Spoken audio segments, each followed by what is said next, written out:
جبو نووگراندنا جیانا چاندی یا رقای خواتین چاندی تینه لدارخستن. جبو پیک آنی ناویه که همی هنرمند و آفرینر و گریان سرکارن خوین هنری برنامه و پیشنگین هنری و ویجهی لباجر هاتن وکرن. هفسروکی یکیتیا روشنبیرین رقای رعد الفاضل تکلداری خواتین پیشکتنا چاندی یا کو رقادیتی آخوی و دست نشان کر کو رقا رو ناهی خوی یا چاندی جنوبه بدستخه.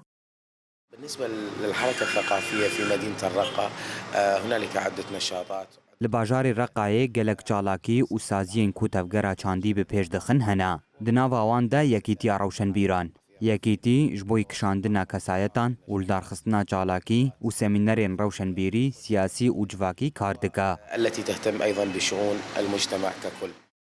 سروکی یکیتیا هنرمندان عماد الأحمد جيگو تفگرا چاندی جبر تروری لرقای هما بیجن نمابو. لی ایرو به هولدانا روشن بیرو هنرمندان دیسا فتگره هولی. طبعا الحركة الثقافية كانت شبه بهبونا داعش لرقايرة تفقرا چاندي هما بيجنا مابو جبر كوان حموري وربازن چاندي قد خو طلان كربون لي بسايا روشن بيران وحاسكرين هنري روي باجاري چاندي وخوما اوه هر پیش بكهوه الرقة وشباب شرق سوريا بشكل عام. کانتونا رقا کج آلی هنری و میراتی و وکه بوکا سوریه دهات بنافگرن دمک دریج جتاریتیا داعشی اشکشاند. برزگار کرنا رقای ج آلی هزین سوریا دموقراتیک و دیسا سری خوهلدا و دست به قونا خکنو یا روناهیه کر.